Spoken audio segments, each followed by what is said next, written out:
Depression রোগের কোনো ওষুধ, মন খারাপের কোনো ওষুধ আমি বলছি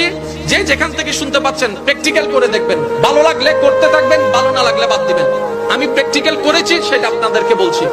যখন আপনি দেখবেন আপনার মনে বেশি পাথর জমে আছে, আপনার দুঃখ কষ্ট বুঝার মতো কেউ নাই, আপনার চোখের পানির মূল্যায়ন দেওয়ার মতো কেউ নাই, আপনার দুঃখ কেউ বুঝছে না, আপনার কষ্ট কেউ বুঝতেছে না, আপনার আশে নেই পাশে নাই নাই নাই কেউ নাই, আপনি যখন খুব একা মনে হবে, আপনার দুনিয়ার কষ্ট যখন আপনাকে চেপে ধরবে, আপনি কিচ্ছু করবেন না, শুধু একটা কাজ করবেন, যাই নামাজটা পিছিয়ে ডাইরেক্ট সিজদায় চলে যান, ডাইরেক্ট সিজদায় চলে যান, কপালটাকে ঝুঁকাই দেন, নাকটাকে ঝুঁকাই দেন, হাতটাকে ঝুঁকাই দেন, নিজের অস্তিত্ব বিলীন করে দেন, চোখটা বন্ধ করে সিজদার মধ্যে চলে যান। আল্লাহর ওয়াস্তে করে বলছি, কিচ্ছু পড়া লাগবে না, শুধু সিজদার মধ্যে পড়তে থাকেন, সিজদায় পড়ে থাকেন, কান্না করতে থাকেন। ওনাকে বুঝান যিনি আপনি না বললেও সবকিছু বুঝে, ওই রবকে জানান যিনি আপনি না জানালেও সবকিছু জানে। দুনিয়ার মানুষ তো আজকে বললে কাল